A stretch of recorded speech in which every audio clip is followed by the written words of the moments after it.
퀸, 영국 태생의 슈퍼밴드이며 락불모지 한국에서도 노래 한 소절만 들으면 이거 나도 알아. 하며 무언가를 탁 치게 되는 명곡을 다수 가지고 있는 밴드이다. 최근 영화 보헤미안 랩소디로도 많은 사람들에게 또 한 번 자신들의 존재를 각인시킨 밴드 퀸에 대해서 지금부터 알아보도록 하자. 퀸을 알아보기 전 퀸의 전신이었던 스마일에 대해 잠깐 살펴보고 가자. 스마일은 1968년 퀸의 기타리스트 브라이언 메이, 퀸의 드럼 로저 테일러, 그리고 지금은 토마스의 아버지 팀 스태플이 대학 시절 활동하던 밴드이다. 이들의 열성적인 팬이었던 프레디 머큐리는 어느덧 성덕이 되어 이들과 가까워졌고 스마일의 첫 번째 싱글 앨범을 애타게 기다리고 있었다. 하지만 싱글 공개 후 흥행하지 못한 앨범의 저조한 성적에 토마스의 아버지 팀 스태플은 스마일을 떠나게 되고 스마일의 보컬 자리는 성덕 프레디 머큐리가 차지한다. 여담으로 팀 스태플은 스마일을 나간 뒤 다른 밴드에 들어갔으나 그쪽에서도 좋은 성적을 내지 못해 음악을 그만두고 취미로 즐기던 모형 제작을 내세워 애니메이션 회사에 들어가게 되는데 그곳에서 만든 작업물이 바로 증기기관차 토마스다. 아무튼 스마일은 프레디 머큐리를 영입하며 밴드의 이름을 퀸으로 변경하고 1971년 베이스 존 디콘을 영입한다.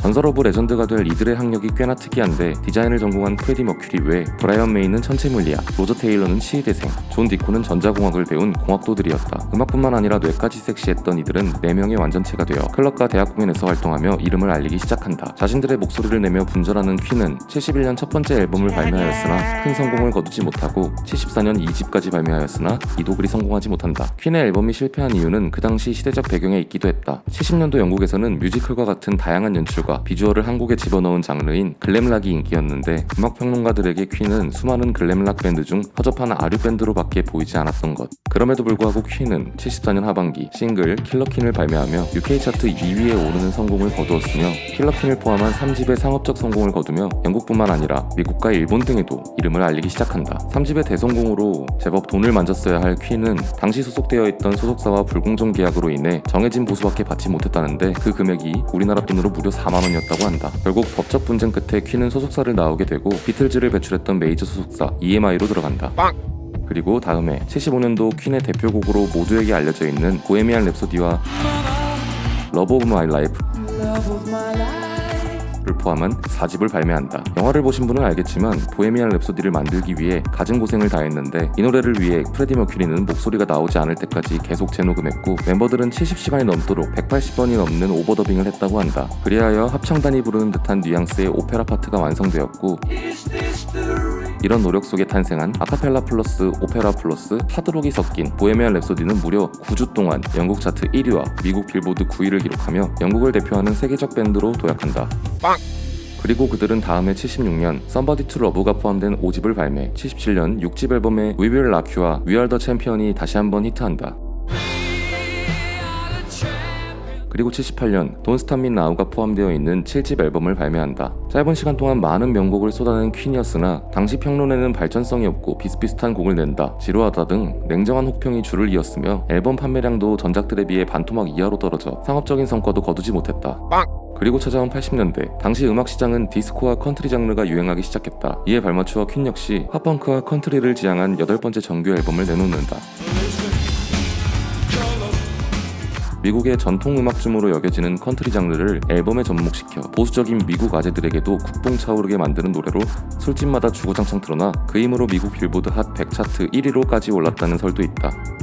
그리고 같은 80년도 하반기 디스코 장르의 향을 가득 머금은 9번째 정규 앨범을 내놓는다. 이 또한 당시 유행과 맞물려 대성공을 기록하였으나 디스코 유행이 끝나갈 무렵인 82년도에 언더프레셔 등이 수록된 10번째 정규 앨범까지 디스코 향 가득 머금고 발매하여 기존 퀸들의 팬들과 평론가들에게 외면받아 처참하게 실패한 흑역사 앨범이 되고 만다. 이 앨범 이후 퀸은 2년 정도 휴식기를 갔는데 밴드 결성 이후 처음으로 해체설이 튀어나온 시기이기도 하다. 물론 멤버들은 해체 생각이 전혀 없었으나 언론에서 퀸의 음악적 전성기가 다했다며 멋대로 결론 내고 해체설을 떠들어댄 것이다. 물론 이 시기가 양성애자였던 프레디 머큐리가 가장 방탕하게 살아온 시기라고도 한다. 작업실에서 노래를 하는 것조차 못 견뎌했다고. 영화를 보신 분은 알겠지만 영화 내에서도 제법 방탕하게 묘사되는데 실제는 영화에 담을 수 없을 정도로 방탕하게 놀아제꼈다고 하니 상상하기 힘겹다. 84년 퀸은 그간의 휴식기를 깨고 11번째 정규 앨범을 발매한다. 전작의 실패를 이겨내고 11번째 앨범은 UK 앨범 2위에 올랐으며 싱글 라디오 가가가 전세계 19개국에 1위를 차지하며 퀸의 80년대 최고 히트곡이 되었다. 물론 곡 구성 자체가 락이 아닌 팝으로 변모되어 퀸의 락 사운드를 사랑하던 팬에게는 실망을 안겨주기도 했다. 그리고 감동의 85년 7월 난민 기하 모금을 위해 전세계 100여 개 국가 약 19억 명에게 생중계된 락 페스티벌 라이브 에이드가 펼쳐진다. 퀸에게 할당된 20분 동안 엄청난 내공으로 무대 무대를 장악했으며 대중에게 자신들이 건재함을 다시 한번 알리며 퀸은 제2의 전성기를 맞이하게 된다.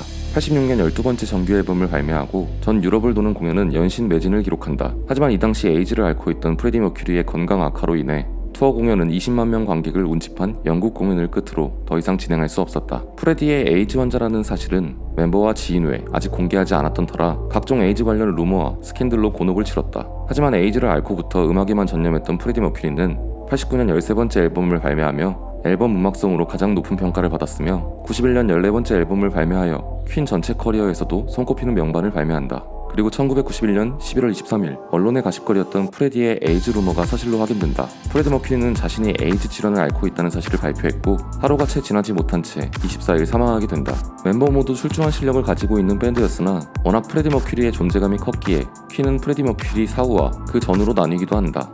죽은 프레디 머큐리를 기리기 위한 트리뷰트 콘서트가 열려 90년대를 대표하는 뮤지션과 밴드들이 대거 출동하였으며 프레디가 죽기 직전까지 녹음했던 곡들을 완성시키기 위해 멤버 모두가 보완한 신규 앨범을 발매하여 95년도 UK 차트 1위에 올랐다.